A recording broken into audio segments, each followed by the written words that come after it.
welcome once again to another wonderful episode. Yes, it's been a while, and I'm glad to film this video. All right, so today we'll be looking at infant feeding services. And what do I mean by that? We'll be looking at feeding, parenting, and feeding of the baby. Most of the time, as new parent, we wonder how we can feed the baby to satisfaction. Sometimes we are stressed whether the baby is food up or whether the baby is satisfied or not, whether the food we gave them was too little, whether the breast is giving so little, and we get worried. So today's episode, we are going to look at responsive feeding, and we'll be concentrating on breastfeeding. So if you're all for it, stay tuned and let's begin.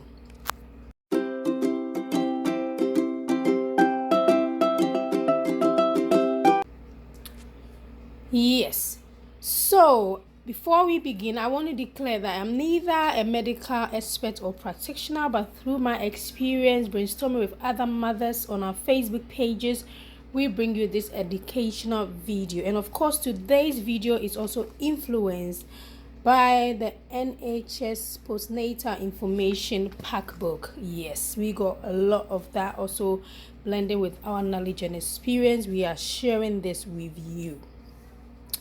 Yeah, so responsive parenting and feeding. Closeness to your baby is the key to building a good relationship, and there is no doubt about this. Yes, so that is the reason we encourage that you always have to lie close or try to respond to your baby as much as possible. So baby may show some signs, some giggles, and you want to always be in a haste to pick baby up to know what baby is saying. Remember, there is a myth out there that says that if you respond so much to your baby whenever they call, it means you're spoiling them. That is a big myth.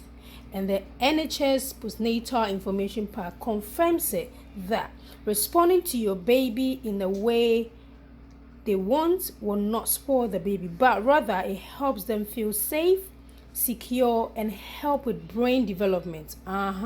So those who are ignoring baby because of some cultural myth, remember you are affecting the development of your baby. Babies are new to the world and all they know it's you. So if they are calling you because they don't feel safe and you are ignoring them, obviously it's going to give them trauma. So if you've been doing that, from today, ensure to respond to your baby as much as possible. So that therefore leads us to our responsive breastfeeding. Yes, breastfeeding can be used to feed like it's feeding. There's a process where you feed your baby. It could be time where you want to comfort your baby or calm your baby. It can also be times when mommy's breast is so full up, or mommy has to sit down and relax and want to spend some time with baby. So it could be all these things. But remember, even though there are different positions of breastfeeding, you need to always remember the CHIN acronym. Yeah, CHIN acronym. I know many of us do not know what CHIN acronym is, so I'm going to take you through that step by step. But before we do that, if you do not know the different positions of breastfeeding, I have made a video on it. If you go into my postnatal series, there is a video covering that, and I'll put the link below in the description. So remember to watch that to know the different types of breastfeeding. Great. Before we move to explain what the CHIN acronyms are, I would say it's important to note these tips when you're breastfeeding. 1, always use a first milk. 2, encourage your baby to take the tit.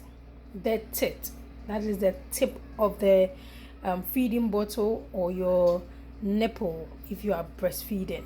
All right, and then never force a full milk feed to the baby. Sometimes we get so worried, we're like, okay, the bottle is like 150 ml and you're forcing for baby to finish feeding everything. If baby feed just 50 or 5 ml, you get so worried. No, baby takes in what they think they are okay with. So do not force a full feed for baby. Limit who feeds the baby. I would encourage that because of so many reasons that we cannot discuss it in this video, because this is supposed to be a very short video. But it is important that you limit those who feed the baby, preferably just it be yourself or your partner, or maybe one other person who is there to help you with your preparation or your first week of birth. Yes, but most of the time try and feed baby yourself or let your partner do it. All right, so that leads me to quickly go through what the CHIN acronyms are. So the CHIN's acronym, C stands for close. So baby needs to be close to mom so that he can scoop enough breast into his mouth whenever the availability is there. Yes. Then the H stands for head free. So baby needs to be able to tilt his head back when attaching to the breast. This is to allow his chin or her chin to lead as he comes onto the breast. Okay, so this allows his chin to lead as he comes onto the breast. So head free. Good. Then that leads us to the letter I, and I stands for in line. All right, and the explanation about the inline is the baby's head and body needs to be in a straight line so that he doesn't have to twist his neck. This makes swallowing easier.